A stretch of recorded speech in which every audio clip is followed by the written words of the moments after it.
Hoje nós podemos dizer que trabalhamos no ministério que Deus nos chamou, pois passamos por dificuldades muito grandes no que se refere à vida 2, a casamento. Um outro dia, se eu for convidado de novo depois da pregação de hoje, se vocês gostarem, eu vou dar esse testemunho para vocês do que nós já vivemos em relação à vida a 2. Porém, o propósito hoje, depois de conversar bastante com o pastor, numa sexta-feira dessa semana, era que nós falássemos de família, não só da família do Anderson, mas também dos problemas que todas as famílias estão vivendo hoje. Como foi dito já, Satanás descobriu uma coisa tremenda: a igreja é feita de famílias. Amém, irmãos? Amém. A igreja é feita de famílias. Hoje, não. Há muito tempo a igreja é feita de famílias. De irmãos que trabalhavam juntos pescando. De irmãos que trabalhavam juntos com madeira, com alvenaria. Com famílias que trabalhavam unidas. E essas famílias deram início ao que chamamos de igreja. Se nós tivermos famílias fortes, teremos uma igreja forte. Famílias que oram, igrejas que oram por enfermos, por pessoas que estão passando por dificuldades, para que portas sejam abertas. E a oração de um justo muito vale em seus efeitos. Então Satanás, contra a oração, ele viu que é muito difícil pelejar. Mas se não houver as pessoas que oram, fica mais fácil para ele. Então ele descobriu que enfraquecendo a família, ele enfraqueceria a igreja. E enfraquecendo a igreja, a vitória dele fica bem mais fácil. Então ele descobriu uma coisa tremenda: eu vou enfraquecer a família. De que maneira, irmãos? Nem tudo do que acontece nas famílias hoje é mérito de Satanás. O livro de Gálatas nos diz: de que reclama o homem senão da consequência de seus próprios atos? Em grande parte, sim. Imagine, por exemplo, irmãos, esse aparelho aqui comprado na loja vem com um manual, sim ou não? Vem com um manual. A gente normalmente chega em casa e lê o manual antes de ligar esse equipamento. Quando a gente compra um equipamento eletrônico, uma câmera, um computador, uma mesa de som, quem já está acostumado a mexer com isso, ele vai consultar o manual antes de ligar? Normalmente não. Normalmente não, irmãos. Esse é o problema. Quem criou a família? Deus. Tem um manual para essa família funcionar direitinho? Tem. Manual da família. Aleluia. Amém, irmãos? Amém. As famílias hoje, quer dentro da igreja, quer fora, estão preocupados em meditar aqui dentro para saber como é que esse equipamento funciona? Normalmente não. Normalmente não. O que normalmente acontece depois de não ter consultado o manual, mexer e dar um problema? O que a gente vai fazer? Vai pagar por ele, porque perde a garantia. Perde a garantia, vai consultar um técnico, mas dificilmente recorre aqui ao manual, a maneira mais fácil de resolver. A gente precisa, irmãos, consultar o manual do Criador da família. Esse livro aqui, o meu é grande assim, mas tem uns que são menores. Esse tamanhozão aqui assusta. Mas eu estava olhando ali naquele folder, dá para ler a Bíblia toda em um ano. Um anozinho só da vida para você ler tudo e aprender como é que a família funciona, como deve ser na íntegra. E pensando, meditando nessa palavra, desde que o pastor Santo fez o convite, que eu viesse aqui estar com os irmãos e falar um pouco dessa nossa experiência. Nós trabalhamos num curso chamado Casados para Sempre. Temos um lema. O lema é: não existe casamento tão ruim que não possa ser melhorado, que não possa ser restaurado, e não existe casamento tão bom que não possa ser melhorado. Curso que fez milagres na nossa vida. E meditando a respeito da família, Deus me deu um tema para hoje. O tema é o seguinte: uma igreja forte. É o que nós estamos precisando. Uma igreja forte, ela é igual a uma família. todos nós somos irmãos, sabemos disso, falamos isso, pregamos isso lá fora, mas não estamos vivendo essa palavra. Quando eu falo aqui igreja é uma família, eu não estou falando aqui desse ministério. Qual o nome do ministério mesmo, pastor Santos? Ceifa. Não estou falando da Assembleia de Deus, não estou falando da Quadrangular, não estou falando da Universal do Reino de Deus, não estou falando da Metodista, Wesleyana, Presbiteriana, não estou falando de povo de Deus aqui na terra. Há necessidade de que entendamos que somos todos um só corpo. Não é o nome que vai fazer um ser salvo e o outro ficar, um ser resgatado e o outro não. Não é, irmãos. É o amar a Deus sobre todas as coisas e o próximo como a ti mesmo.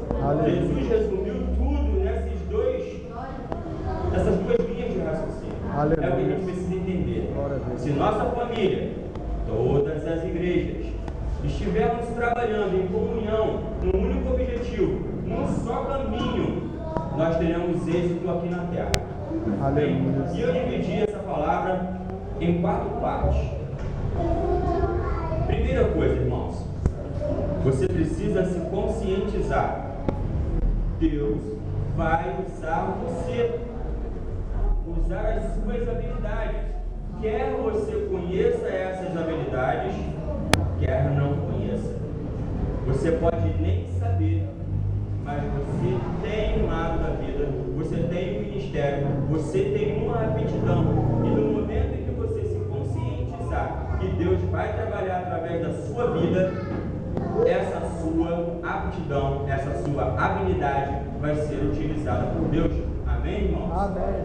Então entenda uma coisa, primeira coisa, você pode não saber, mas Deus tem um plano grande na sua vida e Ele está querendo falar contigo. Só que você tem que começar a utilizar o seu ouvido, não só esse físico aqui, mas o seu ouvido espiritual. Amém, irmão? Às vezes a gente ora, Senhor, fala comigo, Senhor, eu estou esperando a gente uma resposta. Senhor, eu necessito entender o que o Senhor quer com a minha vida. Aí vai dormir.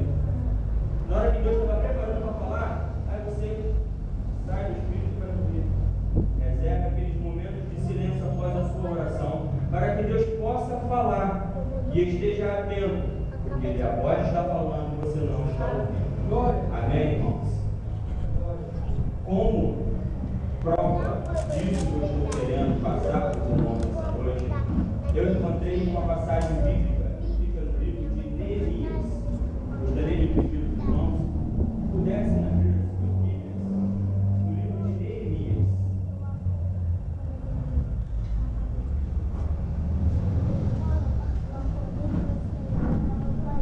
Neemias fica após Crônicas, após o segundo livro de Crônicas, de Samuel, bem depois.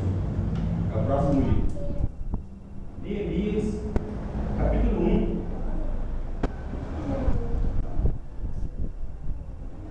Neemias, capítulo 1, dos versículos 1 ao 11. Estou repetindo, o livro de Neemias fica após Samuel, após o segundo livro de Crônicas, capítulo 1, do versículo 1 em diante. Quem encontrou, diga amém.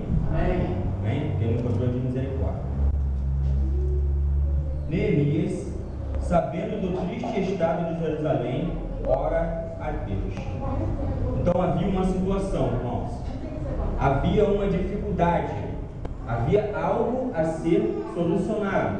Jerusalém tinha as suas muralhas, a defesa da cidade derrubada.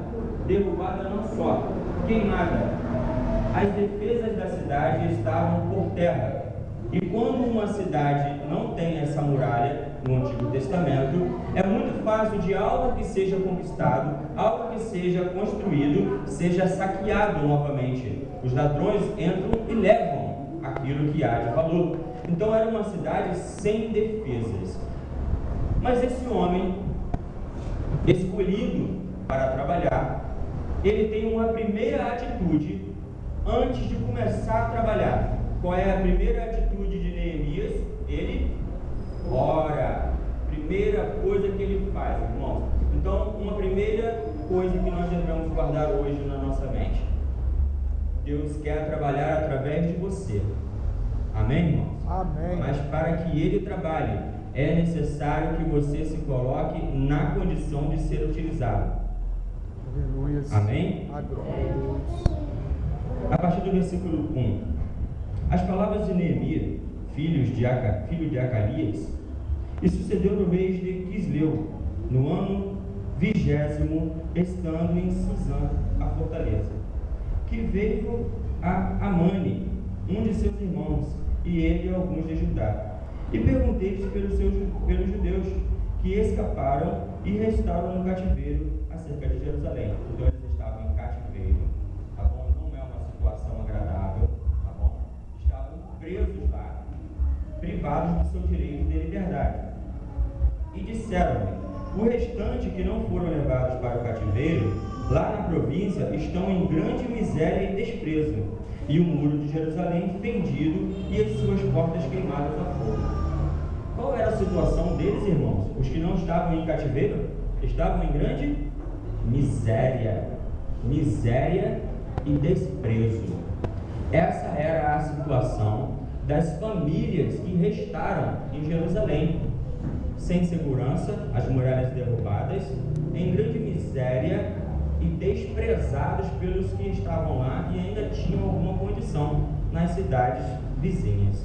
Então era uma situação difícil, irmãos, ou era uma situação fácil? Difícil. Muito difícil. Essa era a situação deles.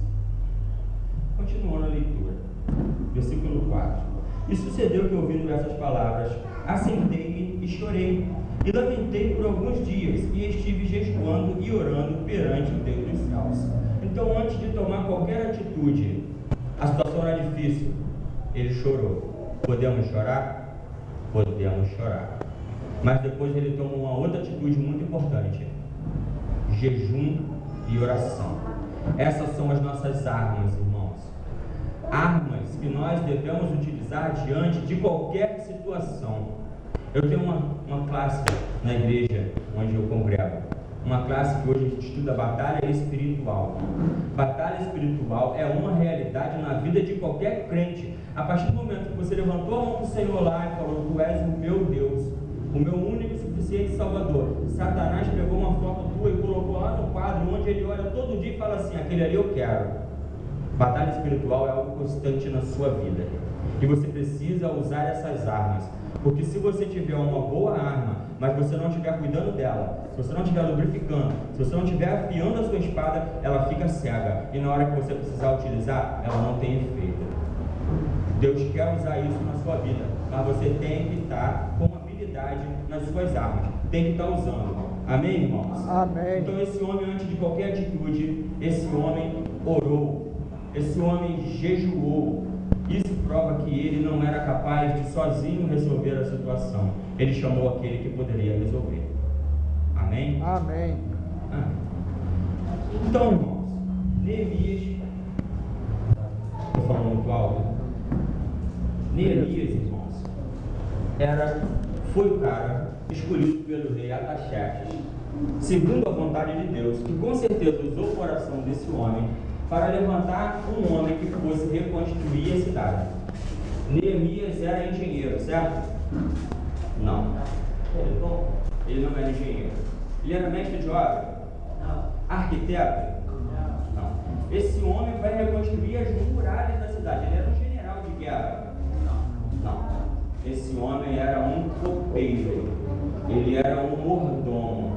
E é esse homem que Deus vai usar para reconstruir as muralhas. Então não se imagine incapaz de resolver a situação na tua casa. Não se imagine incapaz de resolver a situação que se levantou na sua vida. Aleluia. Deus vai usar você para envergonhar aquele que acha que é mais que você. Amém, irmãos? Amém. Amém? Deus não escolhe os capacitados, Ele capacita os escolhidos. Amém. Amém, irmãos? Segunda coisa que a gente deve compreender, irmãos: é necessário identificar os problemas. Não adianta você continuar olhando para a sua vida como se ele fosse um rio, porque o rio na superfície ele é aquela calmaria, que as águas fluem, uma maravilha. Quem já viu o rio Guandu ali no quilômetro 32 ali, já repararam nele? Por cima ali é aquela coisa linda, você dá vontade até de mergulhar, certo? Não mergulha não, irmão, porque se você der um mergulho nele, você vai ver que por baixo a coisa é complicada. Por baixo são pedras, são árvores submersas, que estão ali para agarrar quem passar, para fazer submergir aquele que acha que é fácil.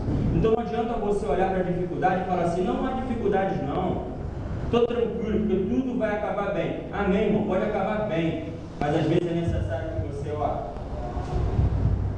arregace suas mangas e trabalhe.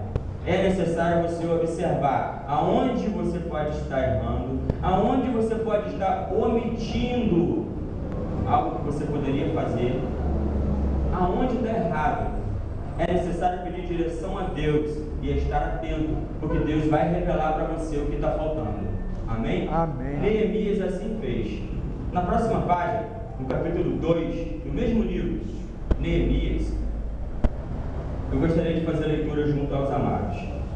Então, mesmo livro, Neemias, porém agora, capítulo 2, no versículo 11. Então, Neemias 2, 11. Todos encontraram? Amém?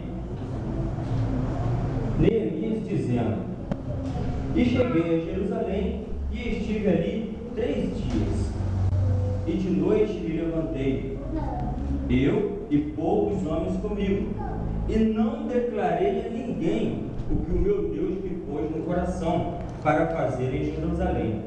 E não havia comigo animal algum, senão aquele que estava montado. E de noite saí pela porta do vale para a banda da fonte do dragão e para a porta do monturo. E contemplei os muros de Jerusalém, que estavam fendidos, e as suas portas que tinham sido consumidas pelo fogo. Então, irmãos, esse homem saiu de dia, com o sol quente, todo mundo na rua para ver o que ele estava fazendo. Não, ele saiu à noite. E ele saía contando para todo mundo aquilo que Deus falou para ele fazer. Saiu jogando aos 4 ventos, declarando para que todos soubessem os seus planos. Foi assim? Não declarou a ninguém, guardou para ele. E ele olhou que a muralha estava como? Fendida, derrubada, e as portas que guardavam a entrada e a saída dos exércitos estavam como? Queimadas. Então ele identificou os problemas. Ele sabia que aquilo seria resolvido. Sabia ou não? Mas ele contou para todo mundo? Não. Ele não contou para ninguém. Então, irmão, qual é o mistério aí para vocês? Esses problemas que vocês estão vivendo serão solucionados dentro da família de vocês. Mas cuidado, porque tem pessoas que não querem que eles sejam resolvidos. Amém. Então não conte os planos de Deus para todos, só aqueles que estão envolvidos com vocês no problema. Amém, irmãos? Amém. Amém. Peça discernimento a Deus. Peça a Deus sabedoria no agir e no falar, que Deus vai revelar para vocês como solucionar o problema. Não era um problema fácil, irmãos. Continuando aí no versículo 14, do mesmo capítulo 2, olha o que ele vai descrever. E passei a porta da fonte, que era o lugar mais bonito, onde minava água de beber, e ao viveiro do rei, e não havia lugar por onde pudesse passar a cavalgadura que estava debaixo de mim. Irmão, cavalo só anda no asfalto, não é? Retinho, bonitinho. O asfalto ou o cavalo anda em qualquer terreno. Pode ter pedra, pode ter capim, pode ter mato, cavalo anda em qualquer lugar, não andava? A destruição aqui era tão grande, irmãos, o problema era tão grande que o cavalo não conseguia passar na cidade. Tamanha destruição, a quantidade de entulho, as coisas queimadas, as casas derrubadas. Era muito feia a situação. Mas esse homem deixou a dúvida entrar no coração dele? Não. Então, irmãos, na sua família hoje, na sua casa, alguém já pode ter dito que a situação é muito feia e que não tem solução para o seu problema. você já pode até ter pensado nisso, e não há solução. Deus quer dizer para vocês nessa noite que tem solução sim. Se você se colocar na condição de ser utilizado, se você estiver disposto a trabalhar e a submeter a sua vontade à vontade dele, a sua visão, a visão dele, ele vai mudar a situação da sua família. Amém, irmãos? Então, a primeira coisa que a gente deve ter é nos submeter a Deus, saber que Ele vai nos usar. Segunda coisa, identificar os problemas, saber quais são e pedir que Deus também atue, não só você, porque além dos problemas que já existem, quando começar a melhorar, podem aparecer as pessoas que não querem essa melhoria. Pode aparecer, irmão? Pode. Apareceu a Neemias? Apareceu para Neemias. No capítulo 4 de Neemias, versículo 1, olha o que aconteceu. Depois que ele começou a obra que Deus colocou no coração dele, depois que todos já estavam trabalhando e acreditando que os problemas estavam terminando e que eles seriam vitoriosos. Capítulo 4, versículo 1 do mesmo livro de Neemias. E sucedeu que, ouvindo Sambalate que edificávamos o muro, ardeu em ira e se indignou muito e escarneceu, zombou dos judeus, e falou na presença de seus irmãos e do exército de Samaria, e disse: que fazem estes fracos judeus? Permitisse-lhes a isso? Sacrificarão? Acabá-lo-ão num só dia? Vivificarão os montões do pó, as pedras que foram queimadas? Então, quando você começar a ter êxito, quando você começar a vencer, você vai ser exemplo dentro aqui da igreja, você vai ser exemplo na tua rua, você vai ser exemplo na sua escola, no seu trabalho, você vai ser luz por onde você passar. Satanás não vai estar feliz com a sua vida. Glória a Deus. Amém, irmãos? Aleluia. Mas é isso que a gente quer mesmo. A gente não quer ele feliz, porque ele levanta para cair. Amém. Mas ele vai usar pessoas, irmãos. Ele vai usar pessoas que trarão palavras negativas para vocês, como fez com Sambalate aqui, que queria entristecer, que queria fazer com que aquela boa obra parasse, findasse ali. Isso pode acontecer na vida de vocês. Tem que estar, irmão, preparado. Tem que estar em comunhão com o Espírito Santo de Deus, porque Ele vai derramar o azeite sobre a vida de vocês, para num momento como esse, ele ser envergonhado mais uma vez, saber que Satanás não tem força contra a amada igreja. Aleluia. Não prevalecerá contra nós. Glória Amém, a Deus, amém. Glória a Jesus. Então, nós já submetemos a nossa vontade a Deus, estamos em jejum e oração, orando pela vida dos nossos irmãos também, pela vida da nossa família, identificamos os problemas, estamos passando pelas dificuldades. Não estou dizendo aqui, irmãos, que não vai mais haver dificuldade, não. Senão, não haveria aquela palavra de Jesus dentro de como ânimo. Ele saberia, passaríamos pelas dificuldades, mas nós vamos realmente passar por ela. Aleluia. E não ficar na dificuldade. Glória a Deus. Amém? Amém, Jesus. E chegamos diante de um terceiro passo. Aguardar, irmãos. Você já orou, já jejuou, você está trabalhando. Só que não pense que a obra de Deus na nossa vida é igual aquele macarrãozinho, um miojo. Já ouviram falar já no miojo? Quem aqui conhece o miojo? Todo mundo, né? Bênção do Senhor na nossa vida quando chega cansado em casa, as crianças estão com fome, né? Amém. Mas o milagre de Deus pode ser igual ao miojo? Pode. Mas todos serão? Não. É necessário aguardar. Aguardar as estratégias de Deus e obedecê-las. Porque Deus vai dar estratégia para você, irmão. Deus vai falar no seu coração como vencer também as estratégias de Satanás. Ele tem estratégia? Tem. Infelizmente, ele tem muitas estratégias. E ele fica observando os nossos pontos fracos. A Bíblia diz que ele é sagaz. Sagaz quer dizer muito mas muito malandros. Ele fica observando e aguardando para saber aonde atuar. Só que graças a Deus, o onisciente é um só. É aquele a quem nós servimos. Só Ele sabe todas as coisas. E Ele vai nos capacitar, derramando as estratégias. Irmão, que tipo de estratégia é essa? Nesse mesmo capítulo 4 do livro de Neemias, no verso 11, olha o que Deus coloca no coração de Neemias. Capítulo 4, versículo 11. Disseram, porém, os nossos inimigos: nada saberão disso, nem verão até que entremos no meio deles e os matemos. Assim faremos cessar a obra. Então, eram todos moradores do mesmo lugar, eram todos conterrâneos, nasceram, viviam no mesmo bairro, na mesma cidade, na mesma rua. Então, eram pessoas que estavam acostumadas a conversar, pessoas que se conheciam, vamos dizer assim, nossos vizinhos. Então eles pensaram no coração deles, Satanás colocou: ué, vocês entram com uma conversa, hoje incluo eu, tá? Como ninguém quer, como vocês conversam todo dia, e quando eles estiverem trabalhando lá na reconstrução da cidade, vocês vão matá-los, porque eles não vão desconfiar de vocês. É aquele amigo que a gente conta nossos segredos, problemas da nossa casa, situações que estamos passando de falta de dinheiro, ou de uma porta que estamos esperando ser aberta. Então eram essas pessoas aqui, ó. Entrem como quem nada quer e vamos matá-los. Estratégia de quem? Satanás. Estratégia de Satanás.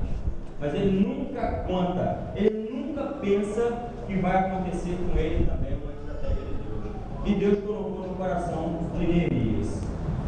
Ele falando: e olhei, e levantei-me, e disse aos nobres, e aos magistrados, e ao resto do povo: não temais.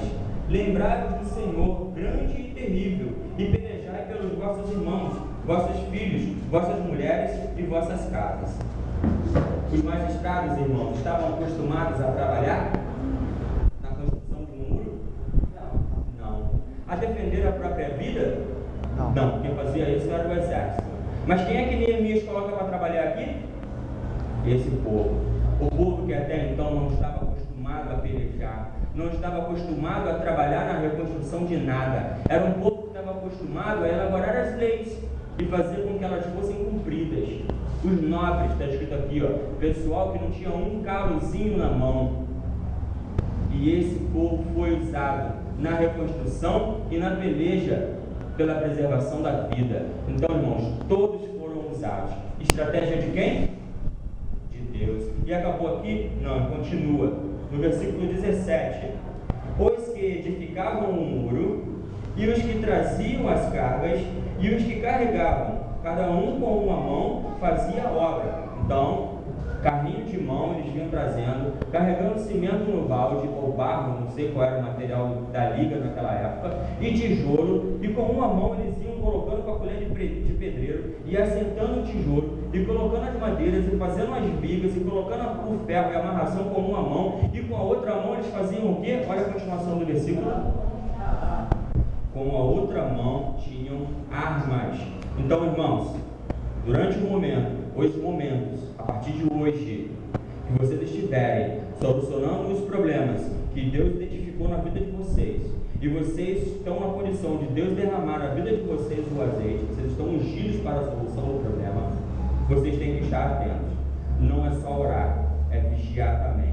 Com uma mão você está reconstruindo a tua casa, com a outra mão você está defendendo a tua casa. Amém? Aleluia. Com uma mão Amém. você está orando, com a outra mão você está protegendo o teu filho, com uma mão você estuda a palavra do Senhor, com a outra mão você protege a tua esposa e reveste ela de oração. Amém. Amém, irmãos? Amém. Com uma mão você vem para a casa do Senhor, com a outra mão você está revestindo a sua rua, você está ungindo a tua casa, as portas e os umbrais com o sangue do Cordeiro, para que espírito de destruição fique fora, não dentro do seu templo. Amém. Amém, irmãos? Amém. Então, com uma mão você edifica, com a outra você protege. Estratégia de quem? De Deus. Também naquele tempo, versículo 22, onde estou agora. Também naquele tempo disse ao povo: cada um com o seu moço fique em Jerusalém, para que de noite nos sirvam de guarda e de dia na obra. O moço, irmão, é o filho.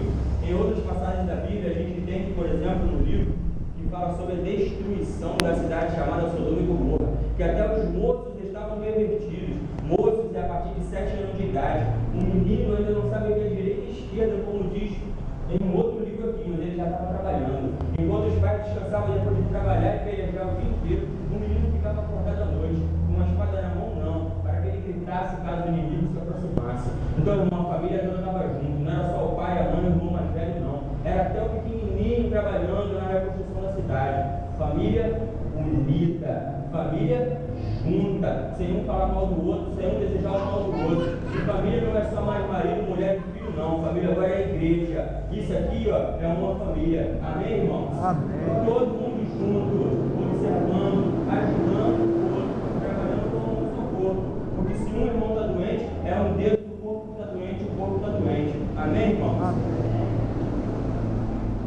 Então a gente já colocou a nossa vida na condição de ser usada por Deus. Deus já identificou os problemas da nossa vida, já falou com a gente durante as nossas orações. Deus já está dando estratégias para a gente derrotar Satanás, e a gente está trabalhando, a gente está na posição de ser usado por Deus. E o que vai acontecer na nossa vida se isso for algo verdadeiro? A recompensa de Deus. Neemias, capítulo 6, versos 15 e 16. O mesmo livro de Neemias, só que agora capítulo 6, verso 15. E acabou-se, pois, o muro aos 25 de Elu, em 52 dias. Irmãos, uma muralha de muitos metros de altura, de quilômetros de circunferência, foi reconstruída em quantos dias? 52 dias. Havia engenheiros, havia arquitetos, mestres de obra, pedreiros. A Bíblia não relata. Eu pesquisei, eu tenho essa Bíblia de estudo, eu tenho o Google, pesquisei. Não fala sobre nenhum desses profissionais da reconstrução da muralha. Fala de um copeiro e de um sacerdote, Esdras. Fala de famílias dispostas a trabalhar, acreditando nos sonhos que Deus colocou no coração de um homem, mas famílias unidas, dispostas a pelejar um pelo outro, um pai pelos filhos de outro pai, uma mãe pelos irmãos de outra mãe, uma igreja unida. E o muro foi reconstruído em 52 dias, e sucedeu que, ouvindo-o, todos os nossos inimigos temeram, todos os gentios que havia em roda de nós, e abateram-se muito em seus próprios olhos, porque reconheceram que o nosso Deus fizera esta obra. Amém, irmãos? Ele aqui, no final, ele não diz, fui eu que fiz, foram as famílias que fizeram, e ele reconhece a autoridade do Deus Todo-Poderoso. Foi Deus quem fez essa obra maravilhosa em 52 dias. Irmãos, talvez a sua família, o seu casamento, esteja agora com um entulho. Talvez seja agora o que acontece com vocês. Você olha para a vida do casamento do seu pai, da sua mãe, você olha para o seu casamento e não está do jeito que você quer, não está do jeito que Deus falou que ia fazer na tua casa. Só que Deus está dizendo o seguinte: vai ser do jeito que eu falei, vai ser do jeito que você quer, à medida que você se coloque na condição de ser utilizado. Permita-me falar aos teus ouvidos quais são os problemas. Aceite que você é falho, mas eu estou aqui para te levantar. E em terceiro lugar, aceite as minhas estratégias. Ouça o que eu quero que você faça. Vai e cumpre o que eu estou falando, porque essa guerra não é tua, essa guerra é minha. Quem criou a família fui eu, e eu vou fazer na sua vida segundo as minhas vontades. Amém, irmão? Amém. Amém. Talvez a sua família não seja um muro, um monte de entulho, sejam só algumas fendas nessa muralha de defesa que o Espírito Santo construiu ao redor dela. Sejam coisas simples de serem resolvidas, irmãos. Mas ainda que sejam coisas simples, é necessário que você submeta a sua vontade à vontade de Deus. Não é você que é o centro da sua família, é Deus que é o centro dela. Coloca Deus no centro dela, que os problemas serão solucionados. Talvez você aqui hoje já tenha uma família abençoada. Talvez a sua casa esteja baseada na palavra de Deus e tudo aquilo que Ele passou para você. Talvez tudo que eu falei aqui hoje não se aplique à sua família. Mas, irmãos, olha para a família do teu irmão do lado. Tudo isso que Deus fez na tua casa, você pode compartilhar isso com o teu irmão. E você pode ser uma bênção maior ainda, à medida que você esteja alimentando, você esteja instruindo o seu irmão com aquilo que Deus derramou na sua vida. Então, irmão, a partir de hoje, como disse o pastor Sandro, qual o propósito com Deus? Eu tenho uma família abençoada, eu vou abençoar a família dos meus irmãos que são minha família. Eu tenho uma família com pequenos problemas, eu vou convidar Deus a resolver esses problemas. Eu tinha uma família com muitos problemas, a partir de hoje eu não tenho mais. Aleluia. E Deus vai trabalhar poderosamente Amém. na saúde da minha casa, na vida do meu filho, vai quebrar toda a maldição que Ele derramou e que eu aceitei durante esses anos, mas estão quebradas aqui a partir de hoje. E Deus vai fazer algo novo na tua casa. Amém, irmãos? Deus está colocando no meu coração, irmãos, que agora, famílias, quem é a família hoje? Dê a mão aí, casal, mãe e filho, dê a mão aí hoje. Feche os seus olhos. Aleluia. Feche os seus olhos. Se possível, fica de frente aí quem é irmão, quem é irmã, um de frente para o outro. Glória, quem é mãe, quem é filho. E eu não vou profetizar não. É você que vai profetizar aí agora na vida da tua família. Você que vai profetizar as bênçãos que você quer na vida do teu irmão, na vida da sua mãe, na vida do teu pai, na vida do teu filho. Eu vou continuar em oração, mas vocês também vão falar. Aleluia. Vão abrir a boca. Glória a e vão Deus. orar, declarando tudo aquilo que você quer para a sua vida. Quem também não é irmão, não está com a família aqui, mas vocês são família hoje. Aleluia, Jesus. O único Deus. Aleluia. Dê a mão e ora você por ela por você. Aleluia. Eu vou fazer a mesma coisa pela minha varoa aqui.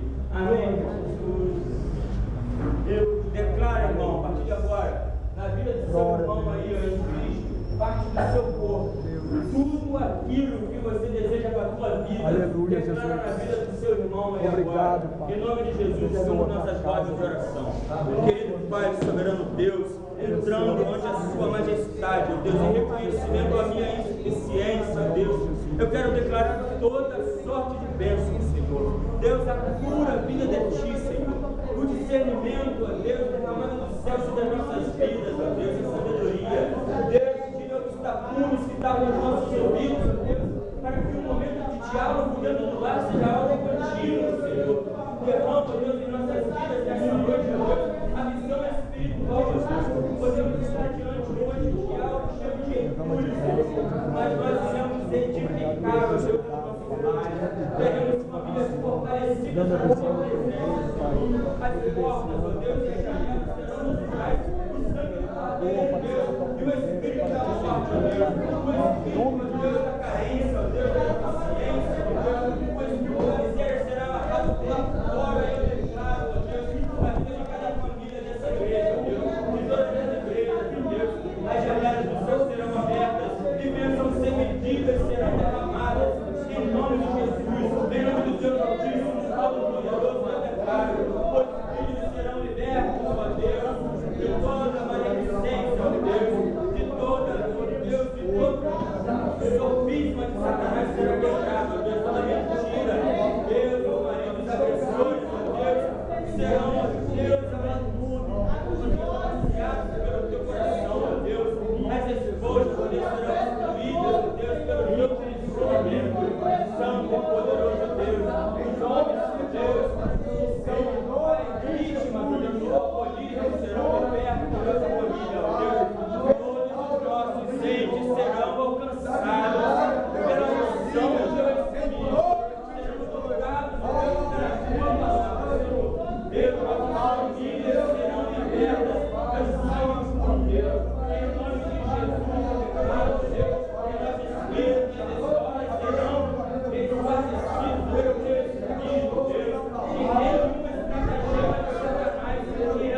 sem que haja um condicionamento da sua vida. Há uma condição. É necessário que você o convide. Você é templo dele. Você é templo do Espírito Santo. Mas é necessário que não só com a sua boca, mas que com a sua vida, com as suas atitudes, você pregue o Evangelho de Cristo no mundo, para que você possa ser verdadeiramente luz para a tua casa e para as outras casas. Amém. Deus está querendo tratar com vocês, irmãos. Glória a Deus. Amém. Não espere, irmãos, mais nada. Toma atitude hoje. Convida o Espírito Santo hoje a fazer parte da sua vida. Ele, com gemidos inexprimíveis, tem orado a Deus pela vida de vocês. Não espera mais não, irmão. Porque a gente não sabe o que vai acontecer daqui a 1 minuto, daqui a 1 hora, no dia de amanhã. Toma atitude agora de ser Cristo, de trabalhar para Ele, de ser uma bênção nas mãos dele. Amém? Eu agradeço a oportunidade. Pastor Sandro, muito obrigado. Deus continue abençoando a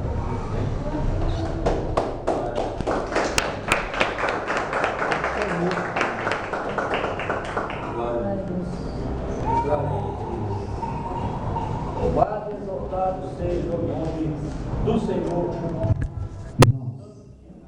Fiquei muito feliz porque a gente está querendo, vendo como que vocês estavam se alimentando, cada passagem, cada versículo que ele citava, vocês ali acompanhando, como que isso me alegrou. E aí Deus me levou alguns meses atrás, diáconos, quando nós iniciamos, praticamente eu e o evangelista João Batista. Acho que boa parte que conhece a história, mas o diácono e a esposa não, a amiga da Jaqueline também não, os demais conhecem. E a minha esposa estava ajudando a organizar a EBD, a Escola Bíblica Dominical, na Assembleia de Deus da Posse, pastoreada por um amigo meu, o pastor José Atila, no período que nós iniciamos aqui esse ministério. E nós entendemos que não seria cabível naquele momento ela abandonar o que ela estava fazendo e iniciar o trabalho aqui com a gente, porque ela deixaria alguém na mão. E ela ficou ali ainda, acho que uns 2 meses. É óbvio que aos domingos, está muito, ela estava aqui com a gente durante a semana, domingo pela manhã não, alguns domingos à noite também não. Enfim, nós iniciamos como doido, como maluco. Algumas pessoas viram a gente, eu e ele, só de 30 graus, 33, 35 graus, até 38 graus, a gente ali batendo de casa em casa, evangelizando, convidando pessoas. E teve uma quinta-feira que ele chegou um pouco tarde do serviço, estava para Petrópolis, naquele período, e eu cheguei aqui e falei, meu Deus, eu vou começar o culto sozinho. Chegou um amigo meu, Marcelo, falei, graças a Deus, eu e Marcelo. Mas nisso eu já tinha lido a Bíblia sozinho aqui, já tinha pregado aqui para mim mesmo, e chegou o Marcelo, falei, graças a Deus, vou começar o culto de novo. E aí de repente entra uma senhora, assim, não, que esse aqui é uma igreja, nós não tínhamos ainda nenhuma indicação. Era a irmã Maria, aí atrás de vocês, irmã Maria. Eu falei que aqui é uma igreja, então vou assistir porque nunca mais arredou o pé. Entrou para ficar. E aí começamos, aí a Gina terminou o trabalho dela lá, somamos, aí a minha família, o JB e a irmã Maria. Aí pessoas passavam na rua pensavam que a igreja estava lotada, vocês estão vendo aqui, né? Pessoas que já pensaram que Davi Sassi estava aqui, né? Aí então, aí via que não era Davi Sassi, estava o pastor Sandro, meti o pé, né? E aí hoje eu vejo a nossa igreja, sabe, como família, porque a igreja é isso aí, é uma família. Nós precisamos crescer juntos, precisamos viver juntos, precisamos compartilhar, né, das alegrias, das tristezas, das dificuldades. Precisamos caminhar juntos. Amém? Eu estou muito feliz e com certeza ela vai voltar, sem dúvida nenhuma, porque foi só uma introdução. E eu pretendo, né, trazer o casal aqui para estar ministrando, né, de uma forma talvez mais informal, a gente fazer aqui um chá, sei lá, um almoço, um jantar, enfim, onde ele vai poder estar palestrando. E aí nós vamos organizar isso de uma mais pessoas, com mais tempo, convidar outras famílias. Você vai poder convidar o seu vizinho. Diz, olha, vai ter uma palestra sobre família lá na minha igreja e a sua família é convidada especial. Vamos aí confeccionar convites, né? Vamos fazer isso, uma coisa bem bonita, uma coisa bem chique mesmo, para chamar a atenção das pessoas.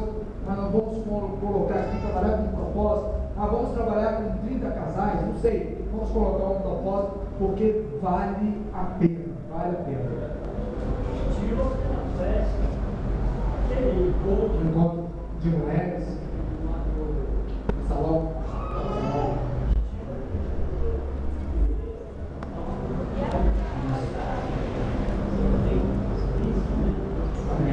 E quem sabe, daqui a alguns meses, poucos meses, nós vamos novamente alugar até o salão mesmo, para colocar ali 50 famílias, 100 famílias, né? Irmãos, Deus tem feito coisa tremenda para a nossa igreja. Esse evento que isso mencionou, ele aconteceu porque Deus quis que ele acontecesse. Na época nós não tínhamos esse número de pessoas que vocês estão vendo aqui. Era a minha família, o JB e a Maria. Ficavam 5, 6, 7 pessoas. E a Jaqueline chegando ainda. Tá? E aí nós conseguimos realizar um evento, né, para 200 mulheres. Tivemos 160 mulheres, das quais 80 eram não crentes. O nosso objetivo era 100 não crentes. Nós conseguimos 80 não crentes. E esse foi um evento que choveu bastante. Um evento que ficou para a gente em torno de R$5.700. Nós montamos aqui bazar, enfim. Por isso eu falei do nosso alvo aqui, missionário, quando eu disse, pastor, você é doido, pastor. Quem é a sua igreja hoje? É uma igreja com 20 pessoas, 25 pessoas frequentando, né? Uma igreja de levantar o alvo dessa natureza. Mas eu creio porque nós servimos o dono do ouro e o dono da prata. Amém?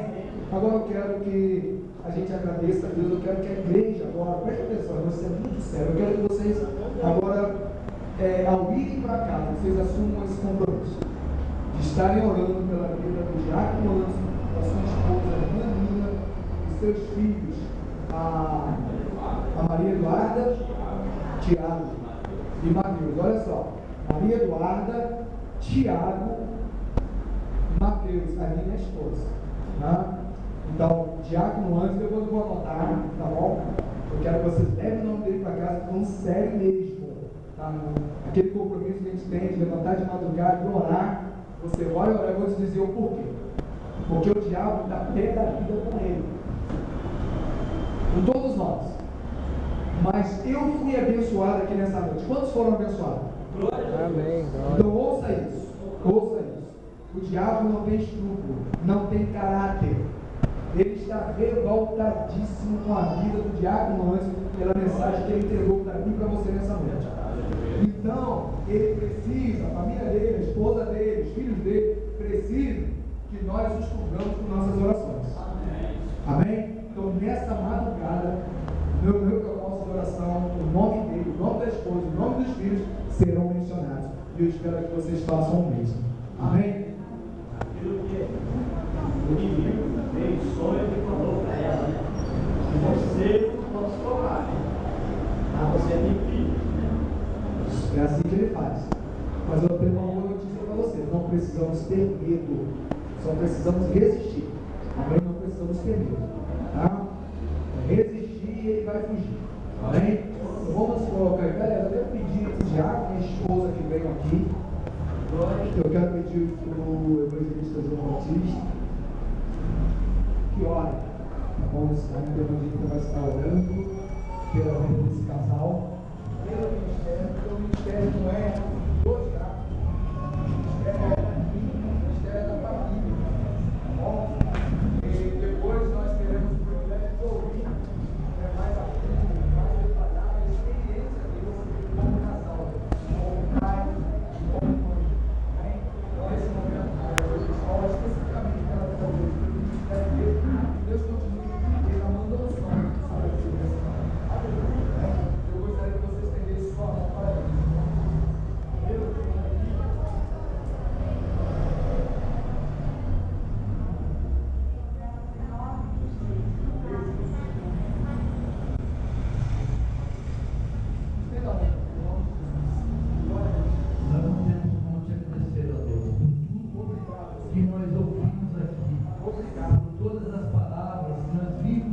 sai da boca do teu servo. E nesse momento, ó Pai, eu quero agradecer, porque às 8 horas, às 20 horas eu cheguei, tomei banho e ainda consegui descer, para poder partilhar com os irmãos nessa maravilha que nós vimos. Como o teu servo mesmo falou, Deus, foi algo maravilhoso, porque os textos nós conhecemos. Tudo aquilo que o teu servo falou, através da leitura, eu já conhecia. Mas como eu fui abençoado, Senhor. Porque na minha vida, ó Pai, tu sabe que é um compromisso que eu fiz de querer salvar toda a minha família, de querer pregar o Evangelho para todos os meus irmãos que estão distantes lá em Minas, para aqueles que ainda nos conhecem, os meus sobrinhos, ó Pai. E tudo aquilo que ele disse aqui, ó Pai, foi simplesmente confirmar aquilo que nós estamos pedindo ao Senhor. Às vezes não sabíamos como, não tínhamos a estratégia certa, mas podemos ver tantas coisas boas, ó Pai, aquilo que a Tua palavra já falava. E agora nós queremos, ó Pai, te agradecer, que o Senhor possa estar cumprindo o Teu servo neste momento, a Tua esposa, os Teus filhos, ó Pai, aonde esse casal passar, meu Deus, que eles sejam bênçãos. Meu Pai, não deixa, meu Deus, que nada possa vir a frustrar os Teus sonhos. Em nome de Jesus, queremos agradecer, meu Deus, pela vida tão jovem, mas com potencial grande, meu Pai. Porque eu tenho certeza que é o Senhor que capacita, meu Deus. É o Senhor que está dando a ele todas as condições para que ele venha fazer desse ministério algo que vai realmente fazer com que estruturas de igreja possam ser modificados, ó Pai. E nesse momento eu quero te agradecer pela vida da Inês, pelo problema de saúde que a tua serva está passando. Pai, nós não sabemos o motivo, nem pelo qual a tua serva está passando nesse momento. Mas uma coisa sabemos, ó Pai, que quando o servo do Senhor ora, o Senhor age, o Senhor cura, o Senhor liberta, meu Pai. E nesse momento eu quero dizer a este problema de enfermidade que ele está passando, que nesse momento seja repreendido, que seja curado e que seja liberto, em nome de Jesus. Amém. Amém. Glória a Deus. Pode sentar, querido. Nós estamos terminando esse culto. Quinta-feira estaremos aqui para mais um culto de libertação e ensino da palavra. Conto com a sua presença, convide pessoas. Amém. Domingo pela manhã às 9h30, irmãos, não se esqueçam. Domingo às 9h30, EBD.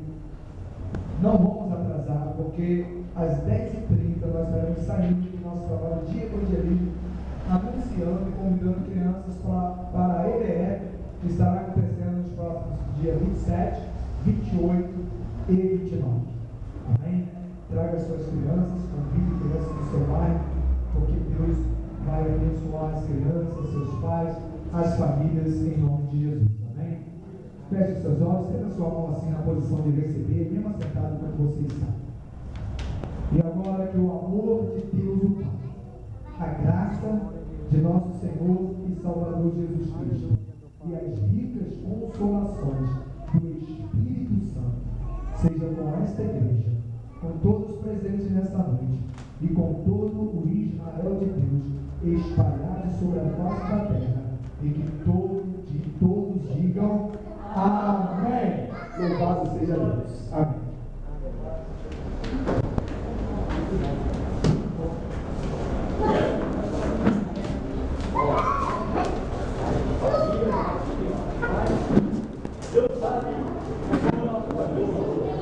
Mas você vai passar na televisão também. Viu?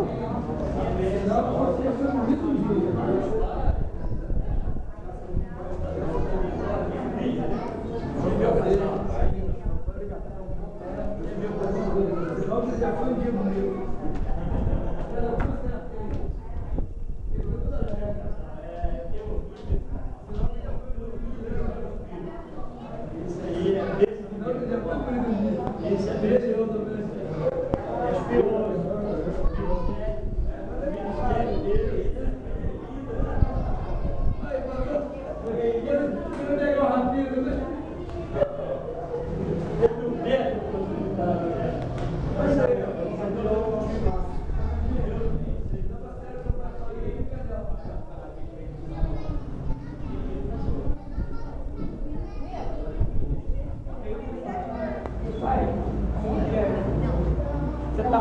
da Palhada. Tô indo. Tô na... Depois do Aimoré, tô duas. Tô uma rua depois do Aimoré. Depois eu vou te passar essa panela. Tô uma rua depois do Aimoré.